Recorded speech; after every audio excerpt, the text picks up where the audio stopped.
우리 오늘도 반갑게 서로 돌아보며 인사하겠습니다. 우리에게 좋은 일이 일어나고 있습니다.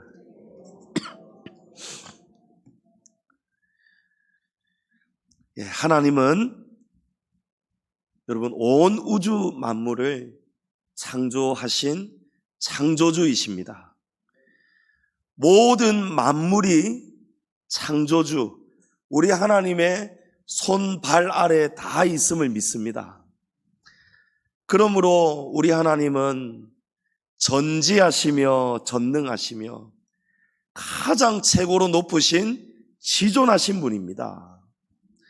그렇다면 그런 하나님의 백성들은 얼마나 행복하겠으며 모든 만사가 얼마나 형통하겠습니까? 그런데 성경 역사에 나오는 하나님의 백성들의 삶은 여러분 어떻습니까? 오늘 하나님의 백성으로 살아가는 저와 여러분의 삶은 또 어떻습니까? 하나님의 백성에게는 수많은 고난과 어려움들이 있습니다. 하나님이 이스라엘을 구원하시고 그 다음으로 어떤 길로 인도하셨습니까?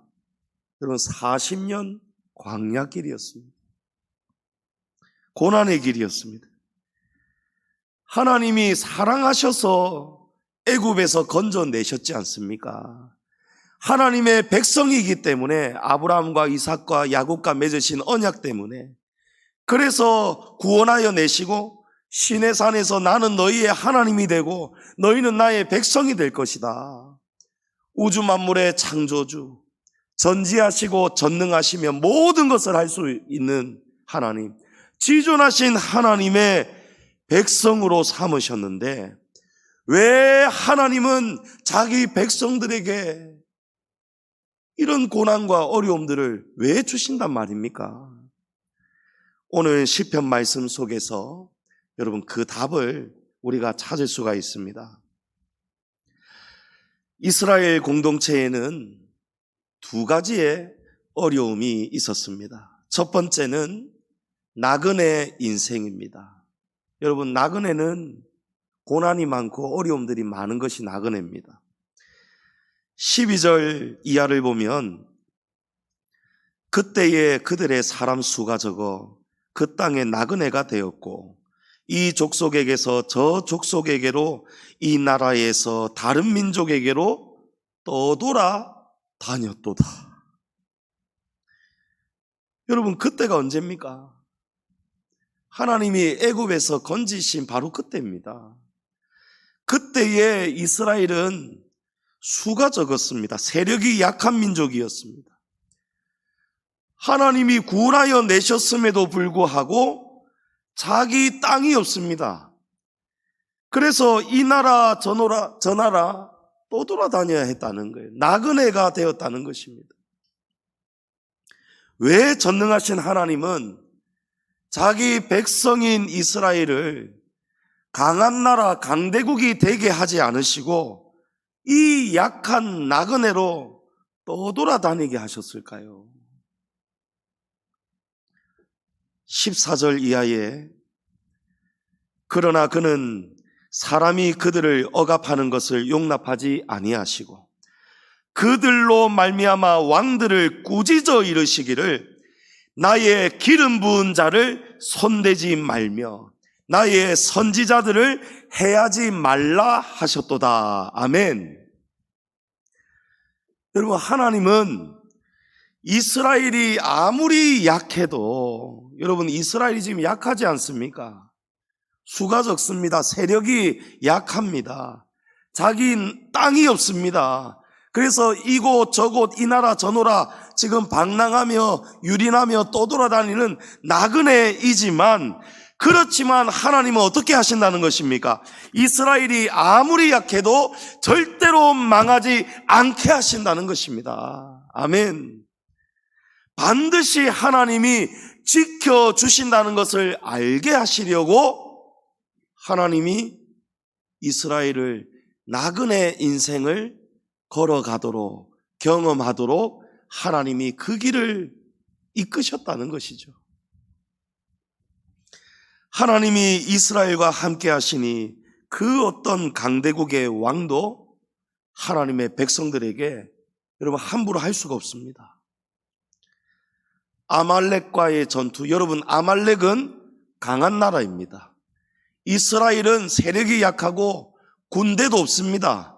무기도 변변치 않습니다. 군사훈련 받아본 적도 없습니다. 아말렉은 수도 훨씬 많습니다.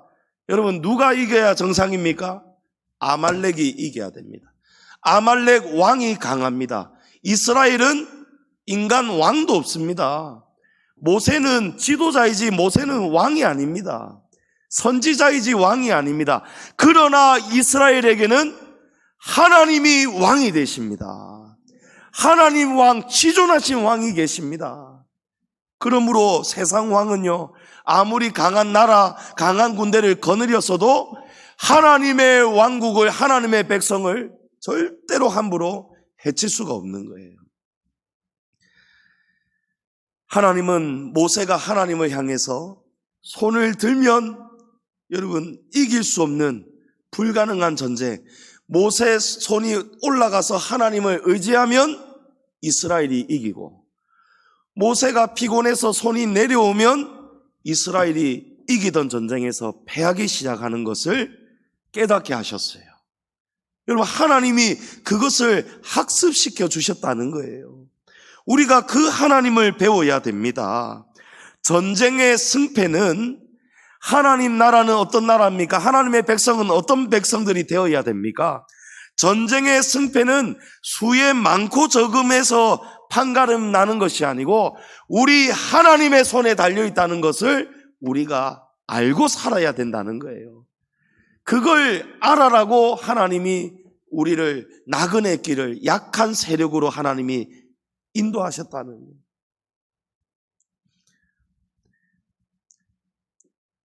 고린도후서 6장 9절 이하에 보면 하나님의 백성, 우리 성도들에 대해서 이렇게 말씀합니다. 무명한 자 같으나 유명한 자요, 죽은 자 같으나 보라 우리가 살아있고, 징계를 받는 자 같으나 죽임을 당하지 아니하고, 근심하는 자 같으나 항상 기뻐하고, 가난한 자 같으나 많은 사람을 부유하게 하고, 아무것도 없는 자 같으나 모든 것을 가진 자로다. 아멘. 여러분 이것이 하나님의 나라입니다. 하나님의 교회입니다. 하나님의 성도들입니다. 겉으로 보면 약해요. 겉으로 보면 아이고 저분은 하나님 믿는데, 아이고 목사인데, 아이고 집사님인데, 하나님 믿는데 와 저래 뭔가 변변치 않아 보이노, 약하게 보일 수 있어요. 하지만 그 약함 때문에 하나님의 강함이 영광을 받으시는 줄을 믿으시기 바랍니다. 그래야 세상이 아 그렇구나, 무명한 자 같았는데 하나님 손이 움직이시니까 유명해지는구나, 죽은 자 같았는데 살아나는구나, 할렐루야. 아무것도 없는 자 같았는데 모든 것을 가졌구나, 할렐루야. 망할 것 같았는데 망하지 않는 이유가 무엇입니까? 하나님이 붙들고 계시기 때문입니다. 여리고성이 여러분 어떻게 무너졌죠? 여리고성이, 누가 그러더라고요. 옛날에 목사님이 주일학교 헌신예배 인도하고 있는데 여리고성을 누가 무너뜨렸습니까? 하고 목사님이 주일학교 어린이에게 탁 물었어요. 그러니까 이 아이가 막 깜짝 놀래가지고 막 벌벌벌 떨려요. 아이고 선생님, 여리고성 누가 무너뜨렸는지 이 아이가 모르고 있습니까? 그러니까 선생님이 뭐라는지 알아요? 목사님 다른 건 몰라도 이 애가 절대 그 여리고성 무너뜨릴 애는 아닙니다, 이러는 거예요. 여러분 여리고성을 누가 무너뜨리셨죠? 하나님이 무너뜨리셨습니다. 여리고성은요 난공불락입니다. 오를 수가 없습니다. 요새입니다. 높은 곳에 위치해 있습니다. 성벽 두께만 해도 축구장 넓이입니다. 근접할 수가 없어요. 이스라엘이 무슨 수로 이 성을 무너뜨립니까? 점령합니까? 그러나 하나님 말씀대로 순종하니까 마지막 날 하나님 말씀대로 이곳 바퀴를 돌고 그 도는 동안에 한 마리도 입도 뻥끗 안 하고 사람들이 여러분 얼마나 입이 건질건질했겠습니까? 이 뭐하는 짓이냐는 거예요. 이래 있다가 저 성에서 군사들 나오면 우리 다 죽는데 이건 뭐하는 짓이냐. 의심하는 자 있으면 안 되는 거예요. 믿음이 없는 자 있으면 안 되는 거예요. 하나님이 그걸 우리에게 가르쳐 주신 거예요. 하나님의 나라는요, 주님의 교회는요, 하나님의 말씀으로 든든히 세워져 가야 되는 거예요. 예? 이 형편, 저 형편, 이러면 안 되는데, 저러면 안 되는데, 그걸 가지고 좌우되는 것이 아니고, 하나님이 붙드시는 교회가 되어야 되는 거예요. 하나님이 붙드시는 성도가 되어야 되는 것입니다. 하나님 말씀대로 순종하니까 여리고성이 무너졌어요. 그런데 그 다음 전쟁, 여리고성에 비해서는 완전히 비교도 안 되는 이스라엘이 충분히 이기고도 남는 아이성. 아이성 전투에서는 여러분 이깁니까 집니까? 패합니다. 왜 졌지요? 왜 패했지요? 아간의 죄 때문에. 이스라엘 백성들, 이스라엘 진영 가운데 하나님이 금하신 엄청난 제약, 불순종. 아간이 훔쳤잖아요. 하나님이 취하지 말란 것을, 가정한 것을 취했지 않습니까? 그럴 때에 하나님은 우리를 도와주시지가 않는다는 거예요. 그래서 여러분, 우리 교회 안에, 우리 성도들 안에 하나님의 나라가 충만하게 임해야, 그래야 교회가 여러분 살아난다는 것입니다. 그래야 여러분의 영혼이 살아난다는 것입니다. 그래서 하나님은 이스라엘을 나그네 인생이 되도록 하나님이 이끄셨다는 거예요. 무엇을 가르쳐 주시려고요? 다른 게 중요한 게 아니라는 거예요. 하나님을 의지하느냐, 하나님을 믿느냐, 하나님의 말씀에 순종하고 있느냐. 여러분, 하나님 말씀 안에 거하면 세력이 약해도 땅이 없어도 여러분 그 백성은 하나님이 강하게 지키심을 믿으시기 바랍니다. 그리고 두 번째로 이스라엘 공동체가 겪은 어려움은 굶주리는 고통입니다. 굶주림의 고통입니다. 16절에 그가 또 그 땅에 기근이 들게 하사 그들이 의지하고 있는 양식을 다 끊으셨도다. 하나님께서 여러분 사랑하는 자기 백성들이 먹을 양식을 그 땅에 기근이 들게 하셔서 하나님이 그 땅을 바짝 마르게 하셔서 그들이 의지하고 있었던 양식을 다 끊으셨다는 거예요. 여러분 하나님이 왜 굶주림을 주셨습니까? 하나님이 왜 굶주림을 주셨을까요? 먹을 양식을 주시는 분은 누구십니까? 하나님이십니다.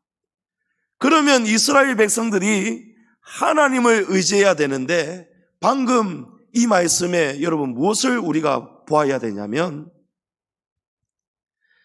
그 땅에 기근이 들게 하사 그들이 의지하고 있는 양식을 다 끊으셨다는 거예요. 하나님을 의지해야 되는데 하나님이 양식을 공급하고 계시는데 그 하나님을 의지하고 바라봐야 되는데 이제 그 하나님은 보이지 않고 그들은 지금 무엇을 믿고 있습니까? 그들의 소출, 창고에 있는 양식, 그걸 믿고는 아이고 이제 안심해도 된다, 죽을 때까지 먹고 살 걱정 없다, 그러면서 하나님 의지하는 것을 싹 놓아버리고 양식을 믿고 살았던 거예요. 그래서 하나님이 그들이 의지하는 헛된 것들을 끊으셨다는 거예요. 그래도 그렇지 하나님이 자기 백성을 일부러 굶기시다니. 여러분 이번에도 이유가 있습니다. 하나님은 그 굶주림을 통해서 자기 백성들이 알아야 할 것을 또 가르치시려고 하나님은 굶주림의 고난을 허락하신 거예요. 이 가르침을 깨닫기까지. 그러나 이스라엘 백성들이 왜 이 굶주림의 고통이 왔는가를 깨닫기까지 여러분 굶주림의 해결책을 하나님이 주시는데요, 그때까지 이번에는요 아주 긴 시간이 여러분 흘러가야 했습니다. 아주 장기적인 시간과 필요한 필수 과정들이 필요했어요. 하나님께서 이스라엘을 어려움 속으로 굶주림으로 확 밀어 넣으신 다음에 동시에 해결책을 하나님은 미리 섭리 가운데 준비하시는데, 그 해결책은 바로 한 사람이었습니다. 이 한 사람이 누굽니까? 17절에 그가 한 사람을 앞서 보내셨으며 요셉이 종으로 팔렸도다. 하나님께서 자기 백성을 굶주리게 하시고 그들이 무엇을 깨달아야 되느냐? 여러분, 하나님은 이 한 사람을 통해서 하나님은 가르치십니다. 그래서 한 사람이 여러분 참 중요하다는 거예요. 하나님이 특별하게 부르시고 세우신 그 한 사람의 인생이요 참 중요하다는 거예요. 그 인생을 통해서, 그 사람의 인생의 결과를 통해서 하나님이 이 고난을 해결해 주시고 이 고난의 의미를 깨닫게 하십니다. 무슨 말씀이냐면, 요셉이라는 한 사람의 인생, 어떤 인생인지 우리 알잖아요, 여러분. 왜 요셉이 그런 고난을 당해야 했을까? 그 고난의 인생 전체를 통해서, 요셉을 통해서 우리는 어떤 하나님을 깨닫습니까? 요셉을 인도하시는 하나님. 요셉이 죄가 없음에도 잘못이 없었지만 요셉을 특별한 고난으로 이끄시는 하나님, 그리고 요셉을 절대 홀로 버려두지 않으시고 요셉과 함께 하시는 하나님, 그리고 때가 되니까 요셉을 세워주시고 올려주시고 회복시켜주시고 그 요셉을 통해서 궁극적으로 하나님의 백성들의 그 굶주림을 해결해 주시는 하나님, 그 하나님을 우리가 무엇을 통해 깨닫습니까? 한 사람을 통해서 우리가 깨닫게 되는 거예요. 하나님은 이스라엘 공동체에 이 두 가지의 어려움, 나그네와 굶주림의 고난을 주셨습니다. 우리는 이 두 가지의 고난을 통해서 하나님이 고난을 주실 때에는 반드시 여러분 이유가 있다는 사실입니다. 이유가 있다는 것과, 그리고 하나님은 반드시 그 고난을 피할 길을 이미 준비하고 계시다는 것을 여러분 우리가 딱 깨닫고 있어야 됩니다. 그걸 우리가 알고 있어야 돼요. 성도님 여러분, 하나님의 공동체에는 얼마든지 어려움과 고난이 찾아올 수 있습니다. 창조주이시며 치존하시며 전지하시고 전능하신 하나님, 그 하나님의 백성은 만사 형통하고 탄탄대로일 것 같았는데, 하나님은 이유가 있어서 자기 백성이 하나님을 알아야 되기 때문에 하나님은 나그네 인생으로 굶주림의 고난으로 이끄셨어요. 그러니까 오늘 지금도 마찬가지예요. 하나님의 공동체는 얼마든지 어려움이 올 수 있습니다. 교회에도 어려움이 올 수 있습니다. 교회의 고난이 이스라엘이 그 굶주림의 해결책이 오기까지 수백 년을 기다렸던 것처럼 여러분 주님의 교회도 고난이 길 수 있습니다. 우리 성도들의 삶에도 가정에도 어려움과 고난이 올 수 있습니다. 그때에 우리가 무엇을 기억해야 된다고요? 이 고난은 그냥 우연히 찾아온 고난이 아니라는 거예요. 하나님께는 반드시 이유가 있기 때문에 이 고난을 교회에도 주셨고 우리의 삶에도 주셨고 우리의 가정에도 주셨고 이유가 다 있다는 것을 여러분 기억하시기 바랍니다. 그리고 이 고난은 끝이 아니고 하나님은 어딘가에서 누군가를 통해서 하나님은 이 고난의 해결책을 또한 준비하고 이미 계시다는 것을 우리가 붙들 수 있기를 축복합니다. 욥이 고난을 통해서 욥이 고난을 다 이겨내면서 여러분 어떤 변화가 일어납니까? 이전에는 귀로만 들었던 하나님인데 이제는 그 하나님을 제가 눈으로 보게 되었습니다. 하나님, 열매가 나타나지 않습니까? 여러분, 그런 열매가 우리 교회와 저와 여러분의 고난을 통해서 고난이 끝난 다음에 그런 욥과 같은 변화되는 열매가 풍성하게 일어날 수 있기를 축복합니다. 요셉은 하나님이 이스라엘 공동체의 어려움을 해결하기 위해서 특별히 선택하고 부르신 한 사람입니다. 요셉은 그 특별한 목적을 위해서 부름을 받았는데 그런 요셉, 하나님께 특별한 한 사람으로 부름받은 요셉은 그때부터 어떤 인생을 살게 됩니까? 만사형통 탄탄대로가 아니었어요. 요셉은 온갖 상처와 오해와 고난의 연속이었습니다. 바로 이것이 하나님께 특별한 부름을 받은 사람, 사명자가 가야만 하는 여러분 숙명이더라고요. 하나님이 특별하게 쓰시려고 이 한 사람을 통해서 하나님 자신을 나타내시고 그 한 사람을 통해서 공동체를 살리시고 공동체를 깨닫게 하실 때에 그 한 사람에게는 여러분 온갖 상처와 오해와 고난, 온갖 수모와 치욕, 이런 고난을 하나님이 한두 가지가 아니고 여러 가지를 당하게 하시더라고요. 여러분, 그것이 사명자가 가야만 하는 숙명입니다. 모세 선지자가 여러분 이런 길을 갔지요. 모세가 걸어간 길이었습니다. 엘리야가 이 길을 걸어갔습니다. 엘리사가 이 길을 걸어갔습니다. 수많은 선지자들, 예수님의 제자들이 이 길을 걸어갔습니다. 바울 사도도 이 길을 걸어갔습니다. 무엇보다 하나님의 특별하신 사명자로 이 땅에 오신 예수님도 특별한 고난의 길을 걸어가셨습니다. 왜 하나님은 사명자에게 이루 말로 못할 어려운 고난을 그 길을 걷게 하실까요? 왜 리더자에게, 사명자에게 특별한 그 한 사람은 엄청난 고난과 시련의 길을 걸어가게 하실까요?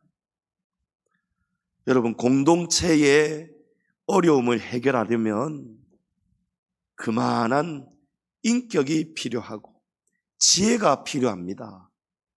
여기서 지혜는요, 하나님을 알고 깨닫고 하나님을 경험한 지혜가 이 공동체를 대표해서 앞서서 하나님을 깨닫도록 그 사명을 감당해야 되는 그 한 사람에게는요, 하나님을 앞서서 경험한 그런 지혜가 필요하기 때문에 하나님은 그 한 사람에게는요, 엄청난 고난과 어려움들을 주십니다. 아픈 만큼 성숙해진다는 말이 있습니다. 여러분, 사람의 인격과 지혜는 수많은 고통과 상처 속에서 여러분 자란다는 것입니다. 또 공동체를 살릴 한 사람에게는요, 하나님의 약속의 말씀이 그 사람을 통해서 응해야 됩니다. 하나님이 함께 하시는 증거, 하나님이 그분을 통해 붙들고 계시고 지키시는 신령한 증거가 그 사람에게서 나타나야, 그런 역사가 나타나야 여러분 그 한 사람을 믿고 따르지 않겠습니까? 그래서 하나님의 말씀이 여러분 누구에게 응해야 됩니까? 요셉에게 응해야 되는 거예요. 하나님의 말씀이 요셉에게 응해야 되는 거예요. 어떤 말씀입니까? 하나님이 꿈을 주셨잖아요. 예? 형들의 곡식단이 요셉이 세운 단에 엎드려 절을 하고, 하늘의 해와 별들이 요셉에게 절을 하고, 여러분 하나님이 주신 꿈이 있고 말씀이 있습니다. 그 말씀이 응해야 되는 거예요. 누구에게? 요셉에게 응해야 되는 거예요. 그래서 그 말씀이 요셉에게 응하기 위해서 요셉에게 가장 먼저 어떤 일이 일어납니까?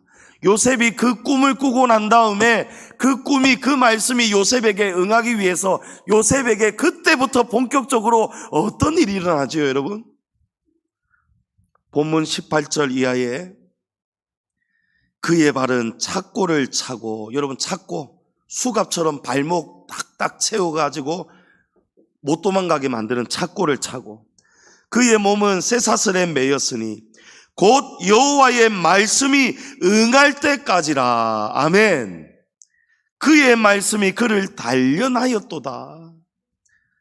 여러분, 한 사람에게, 요셉에게 하나님의 약속의 말씀이 응하기 위해서 요셉에게 어떤 일이 일어납니까? 요셉이 죄를 지은 것도 아닌데, 요셉이 악하게 산 것도 아닌데, 잘못한 것이 없는데도 불구하고 요셉은 발에 삭고를 차야 했고, 요셉의 몸은 쇠사슬에 매이는 그런 고난을 당해야 했습니다. 요셉이 형들에게 미움을 받잖아요. 시기를 받잖아요. 그리고 버림을 받고 애굽의 노예로 팔립니다. 그러나 이 기구한 운명은 고난의 시작에 불과했어요.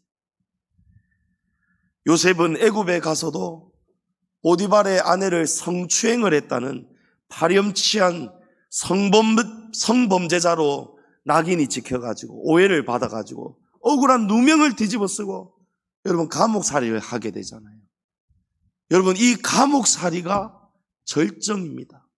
이 감옥살이가 요셉이 형들에게 미움을 받는 고난, 버림을 받는 고난, 노예로 팔려가고 또 보디발의 집에서 성추행법으로 낙인 찍히고 오해를 받고 이런 고난들에 이어서 감옥에 들어가서 착고를 차고 있고 쇠사슬에 매이는 이 감옥살이를 하는 것이 여러분 하나님의 말씀이 응하게 되는 결정적인 요소라는 거예요. 필수적인 과정이지 않습니까? 성경을 아는 분들은 그렇지, 맞습니다. 요셉이 감옥에 억울한 누명을 뒤집어 쓰고 감옥에 들어가서 고난 가운데 푹 던져지는 것이 그래야 하나님의 말씀이 여러분 응해지지 않겠습니까? 아멘. 여러분, 요셉이 그 기나긴 고난의 시간들을 결국은 통과합니다. 이제 때가 옵니다. 하나님의 말씀이 응하는 때가 옵니다. 그때에 어떤 일이 일어납니까? 20절에서 23절 우리 다 같이 한번 읽어보겠습니다. 왕이 사람을 보내어 그를 석방하며 뭇 백성의 통치자가 그를 자유롭게 하였도다. 그를 그의 집의 주관자로 삼아 그의 모든 소유를 관리하게 하고 그의 뜻대로 모든 신하를 다스리며 그의 지혜로 장로들을 교훈하게 하였도다. 이에 이스라엘이 애굽에 들어감이며 야곱이 함의 땅의 나그네가 되었도다. 할렐루야. 여러분, 왕이 사람을 보내서 때가 되니까요 감옥에 있던 요셉을 석방을 시킵니다. 그리고 요셉을 높은 자리에 앉힙니다. 애굽 온 천하를 다스리게 합니다. 애굽의 바로의 모든 신하들, 장로들 전부 다 누구 앞에 엎드려야 됩니까? 요셉 앞에 엎드려야 돼요. 이뿐입니까? 나중에 굶주림 속에서 먹을 양식이 없어서 여러분 누가 찾아옵니까? 요셉의 형제들이 요셉을 찾아옵니다. 자기 동생인 줄도 모르고 찾아와서 요셉 앞에 엎드려 절하지 않습니까, 여러분? 하나님의 말씀이 응하였습니다. 할렐루야. 그 말씀이 응할 때까지 응하기 위해서 이 한 사람 요셉은 여러분 죽어야 되었던 거예요. 온갖 오해와 상처와 미움을 받고 억울함을 당하고 감옥에 갇혀서 착고를 차고 쇠사슬에 매이고 여러분 언제까지요? 말씀이 응할 때까지. 우리의 상식으로는 어떻게 이런 일이 일어날 수가 있나, 저렇게 버림당하고 여러분 오늘날처럼 사람 찾을 수가 있습니까? 통신이 없는데요, 교통이 없는데요, 지금 온갖 누명 뒤집어 쓰고 감옥까지 갔는데 어떻게 그런 사람이 바로의 꿈을 해몽을 해가지고 애굽의 그 큰 제국의 총리가 되고 이런 한순간에 하루아침에 이런 일이 일어날 수 있는가? 여러분, 이 놀라운 일이 하나님의 말씀 때문에 이루어졌음을 믿으시기 바랍니다. 이 놀라운 일은요, 요셉 혼자에게만 좋은 일이 아니었어요.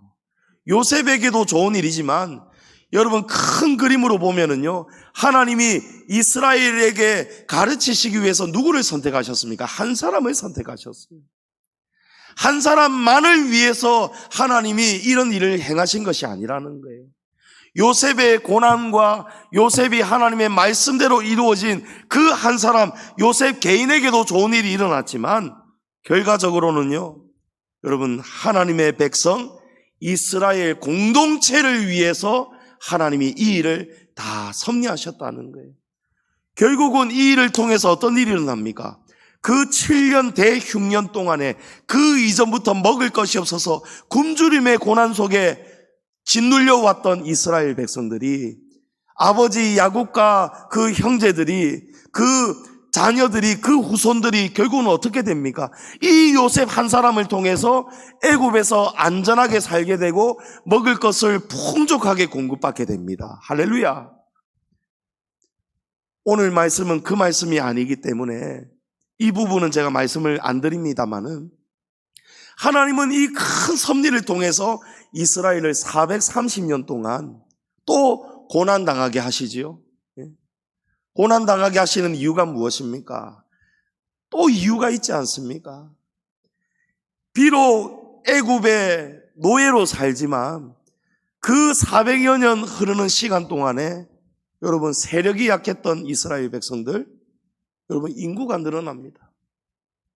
하나님은 우리가 알지 못하는, 우리보다도 훨씬 더 앞서가셔서 하나님은 우리를 위해서, 지금 우리는 고난을 당하지만 이 고난은 결국은 누구를 위한 고난이라고요? 우리를 위한 고난입니다. 한 사람이, 요셉이 고난을 당했지만 요셉의 고난을 통해서 여러분, 결국 이스라엘 공동체에 좋은 일이 일어나는 거예요. 성도님 여러분, 공동체이든 개인이든 하나님의 성도라면 반드시 당해야 될 어려움이 있고 고난이 있음을 여러분, 겸손하게 겸허하게 받아들이시기 바랍니다. 그러나 그 모든 고난과 어려움은요, 이유가 있다는 사실이죠. 어떤 이유입니까? 이 고난을 통해서, 이 어려움을 헤쳐나가면서 그 어려움 속에 도와주시고 놀라운 일들을 행하시는 하나님을 경험하면서 우리의 인격이 성숙되어집니다. 하나님을 아는 지혜가 자라게 되는 것입니다. 그런데 사람은 이 고난이 찾아오고 어려움을 겪을 때에 문제가 있죠. 누구든지 이 문제를 가지고 있어요. 무엇입니까? 고난이 올 때, 어려움이 올 때 우리가 잘 버텨내지를 못하는 거예요. 너무너무 무겁고 힘들어서, 걱정, 근심 너무 천근만근 무거워서 우리가 안절부절 못해서 조바심이 나고 의심이 나고 시험에 들고, 여러분, 우리가 버티지를 못하는 거예요. 이것이 우리의 문제입니다. 우리는 고난이 오면 조급해하고 그 어려움 앞에서 경박해지는 거예요. 그런 연약함이 우리 안에 있습니다. 다시 말해서 하나님은 이유가 있어서 고난을 주셨고, 이 고난을 주실 때는 동시에 해결책을 하나님이 한 사람을 먼저 준비하셨던 것처럼, 요셉을 준비하셨던 것처럼 하나님은 이유가 있어서 고난을 주시고 하나님의 말씀이 응할 때를 위해서 하나님의 해결책도 지금 가지고 계시는데, 우리는 그런 하나님을 신뢰하지 못하고 잠잠히 기다리는 능력이, 믿음이 우리 안에 부족한 것이 문제라는 거예요. 사무엘상 13장에 보면 사울이 왕이 되고 나서 블레셋이 큰 군사를 이끌고 쳐들어옵니다. 이스라엘은 항상 전쟁하기 전에 번제의 제사를 드려야 됩니다. 왜냐하면 이 전쟁의 승패는 하나님께 달려 있는데, 번제가 무엇입니까? 화목제잖아요. 번제가 희생의 제물이 화목제물이라고 합니다. 하나님과 우리 사이에 막혀있는 제사함, 회개가 먼저 일어나야 하나님이 그 백성을 건져주시기 때문에 번제를 먼저 전쟁 전에는 항상 올려야 되는 거예요. 근데 이 번제를 왕이 올릴 수 있습니까? 못 올립니다. 왕이어도 왕이 넘어서는 안 되는 영역이 있는 거예요. 하나님을 예배하고 제사를 주관하는 것은 당시로서는 사무엘 선지자가 있어야 되는 거예요. 아무도 할 수가 없습니다. 해서도 안 됩니다. 그런데 사무엘 선지자가 사울 왕에게 내가 이래 뒤에 반드시 올 것입니다 하고 일주일 동안 출타를 했어요. 하나님을 더 가까이 만나고 사무엘 선지자가 하나님의 뜻을 구하기 위해서 잠시 이스라엘을 떠났던 것이죠. 그런데 사무엘 선지자가 돌아오기로 한 이 일주일이 되는 그날이 되었는데, 여러분 어떤 일이 일어나죠? 블레셋이 목전까지 다가왔어요. 사울 왕이 어떻게 합니까? 조급해합니다. 경박을 떱니다. 이제 큰일이 나기 직전입니다. 지금 빨리 번제를 올려야 더 늦기 전에 전술을 시행을 하고 군사를 배치하고 전쟁을 시작할 건데, 지금 전쟁을 시작해도 모자랄 판에 늦었는데 사무엘 선지자가 오지 않고 있습니다. 그래서 사울 왕이 어떤 일을 자행하죠? 자기가 선지자의 역할 자리에 올라서 번제의 제사를 자기가 주관을 해서 올려버렸어요.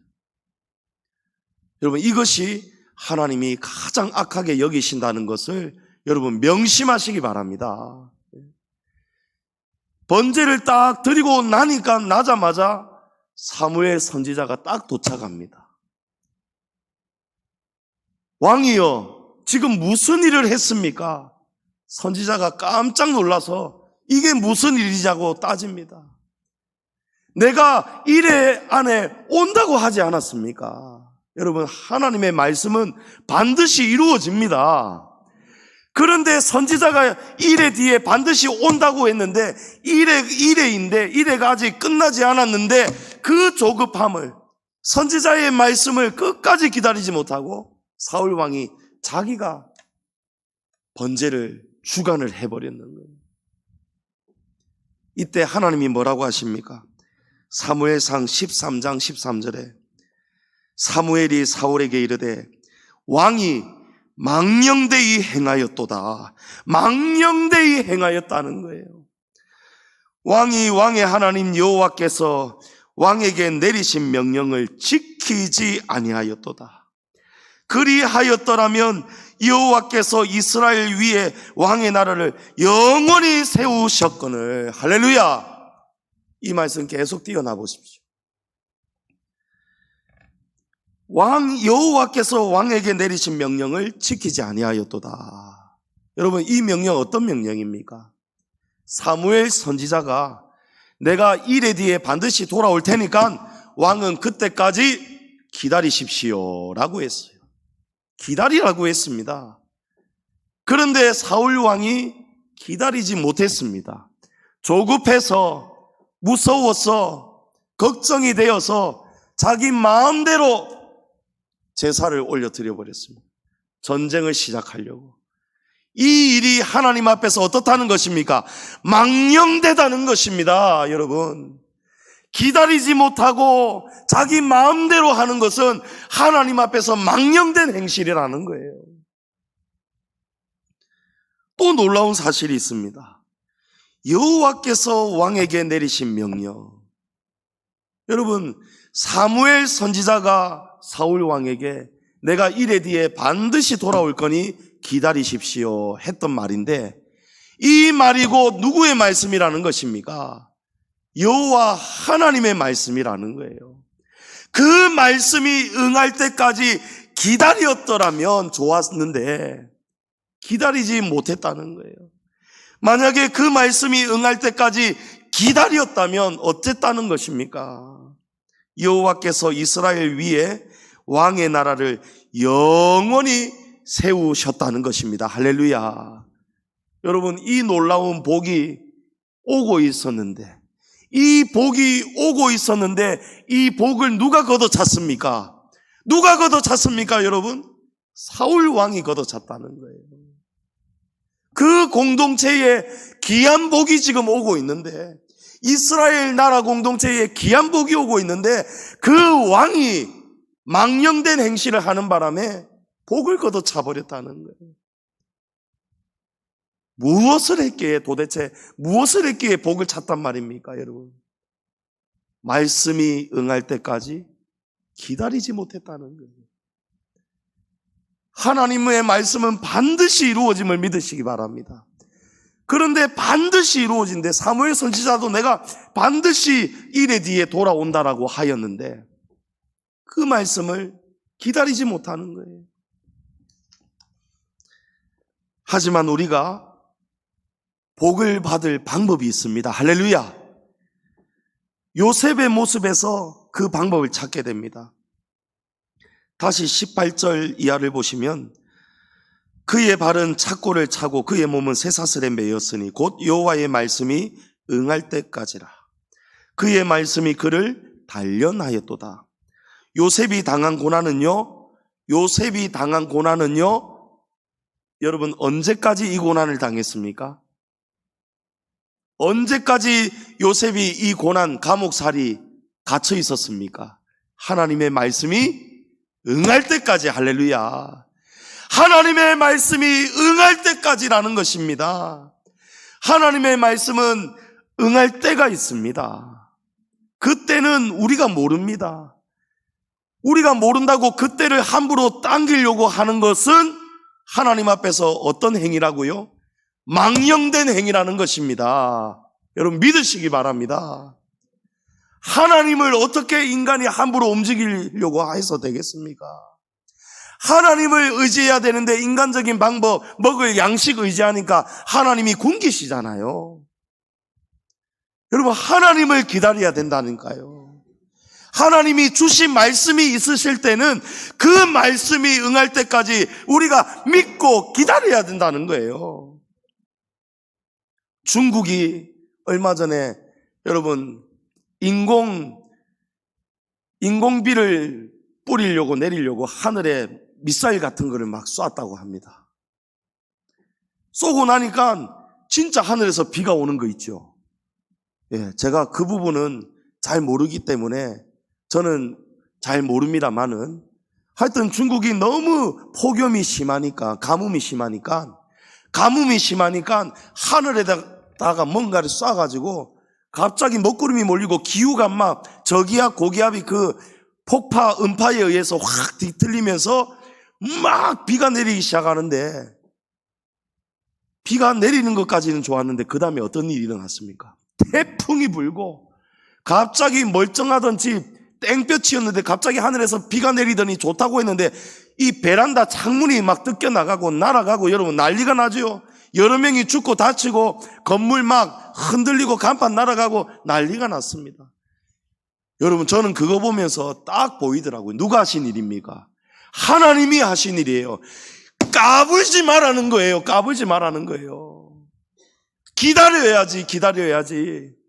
어디 비 안 온다고, 고난 심하다고, 어렵다고, 힘들다고 어디 인간이 머리를 굴려가지고 하늘에다가 막 쏴대고, 하나님이 그러니까 요것들 봐라 하면서 하나님이 무섭게 심판하시는 것을 똑똑히 보았습니다.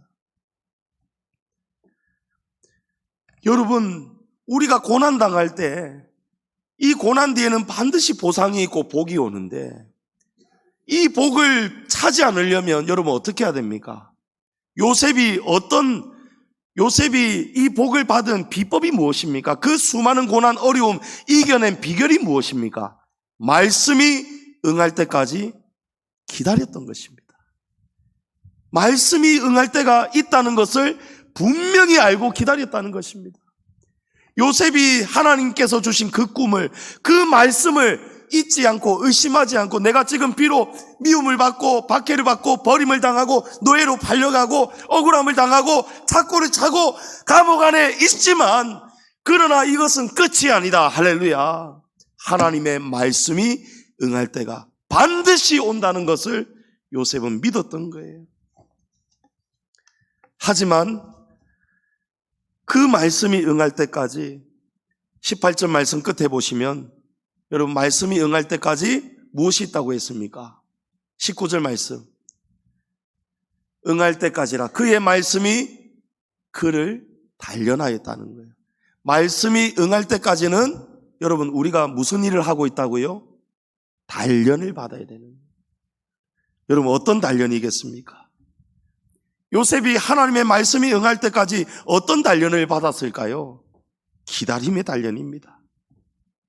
기다리는 법을 배우는 거예요. 말씀의 증거가, 믿음의 증거는 여러분 기다림임을 믿으시기 바랍니다. 믿음이 좋은 사람은 기다릴 줄 아는 사람이에요. 저 사람 속에 하나님의 말씀이 거한다는 증거는 그 사람은 기다리는 사람이라는 것입니다. 믿는 자만이 기다릴 수 있습니다. 사울 보십시오. 믿지 못하니까, 선지자의 말을 믿지 못하니까, 하나님을 믿지 못하니까 어떻게 됩니까? 기다리지 못하고 자기가 월권을 해버립니다. 넘지 말아야 되는 선을 넘어버립니다. 믿음이 없기 때문에 그래요. 고난이 길면 길수록, 고난이 모질면 모질수록 여러분 믿음은 단련이 됨을 믿으시기 바랍니다. 이 기다림 속에서 하나님 말씀 끝까지 붙드는 거예요. 매를 맞아도 억울함을 당해도 감옥에 갇혀도 하나님 말씀이 응할 때까지만 기다리면서 기다리고 또 기다리고 그 기다림 속에서 보이지 않았던 믿음이 연글고 또 연글어서 끝내는요 여러분 단련이 되어서 순금이 됩니다. 욥기 23장 10절에 우리 다 같이 좋아하는 말씀 읽어보겠습니다. 그러나 내가 가는 길을 그가 아시나니 그가 나를 단련하신 후에는 내가 순금같이 되어 나오리라. 아멘. 할렐루야. 여러분 하나님이 왜 우리에게 고난 주십니까? 우리를 단련하시는 거예요. 우리를 기다리게 하십니다. 그 기다림을 통해서 하나님은 우리를 높여주시려고, 우리에게 복을 주시려고, 우리를 순금이 되게 하시려고, 하나님 나라의 금메달리스트가 되게 하시려고 하나님은 이스라엘을 나그네의 고난과 굶주림의 고난, 오늘 우리 양지중앙교회의 고난, 주의 종에게 주시는 제가 겪어야만 하는 고난, 여러분이 또 겪어야 되는 고난, 여러분 이 고난들 이유 없는 고난이 없습니다. 이제 저와 여러분 그 고난 속에서 어떻게 해야 되겠습니까? 이 고난은 이유 없이 찾아온 것이 아닙니다. 아이고 저 사람 죄를 지어서 고난받는갑다. 아이고 이러면서 우리는 이 고난 앞에 어떻게 반응을 합니까? 전부 다 인간적인 반응들, 하나님의 나라를 지키지 못하는 거예요. 그러나 하나님의 나라를 지키는 사람은요 여러분 누군가의 고난을 함부로 비난하거나 정죄하거나 판단하지 않습니다. 그 고난을 바라보면서 그 사람을 위해서 안쓰러워하면서 위로하면서 기도합니다. 저 고난 반드시 이유가 있다. 할렐루야. 요셉, 아이고 저 인간 쓰레기더라. 세상에 보디발이 그렇게 믿고 총무까지 앉혀줬는데 안 여자를 건드리다니, 그래서 감옥 갔다더라. 아이고 싸다 싸. 여러분 믿음의 사람은 그렇게 살지 않는다는 거예요. 요셉이 당하는 억울함, 상처, 그런 일들 속에 여러분 그 뒤에 누가 계셨습니까? 하나님이 계셨다는 거예요. 성도님 여러분, 요셉이 고난을 견디고 통과했던 이 방법을 잘 배우시기 바랍니다. 고난을 통과하는 방법은요 하나님의 말씀이 응할 때까지 그 말씀 붙들고 기다리는 것밖에 없습니다. 그러므로 우리 공동체에 혹은 우리 개인의 삶에 고난이 있고 아픔이 있고 위기가 찾아온다면 우리도 요셉처럼 하나님을 신뢰하며 버티고 또 버티며 믿음 가운데 단련이 되어서 순금이 되는 저와 여러분 되시기를 축복합니다. 그러면 요셉처럼 마지막까지 하나님 말씀 붙들고 인내하고 기다리면 생각지도 못했던 때에 하루아침에 하나님이 우리의 한을 다 풀어주실 줄을 믿습니다. 우리가 당했던 억울함 하나님이 세상이 다 알도록 하실 줄을 믿습니다. 우리 교회가 당했던 오랜 기간의 이 아픔, 서름, 하나님이 때가 되면은요, 우리 교회의 고난을요, 하루아침에 하나님이 앉을 자리가 없도록 채우신다는 그 말씀이 응할 때까지 우리가 흔들리지 않고 믿고 기다리면, 여러분 지금까지 우리 양지중앙교회에 일어난 일들 다 보셨지 않습니까? 나간 사람들은 교회 망한다고 했어요. 그러니까 더 있지 말고 너도 나오라고 꼬십니다. 주의 종의 마음을, 성도들을, 교회를 더 아프게 하는 거예요. 알고 보면 하나님의 마음을 가장 아프게 하는 말들입니다. 실제로 교회가 어려웠어요. 마이너스 통장을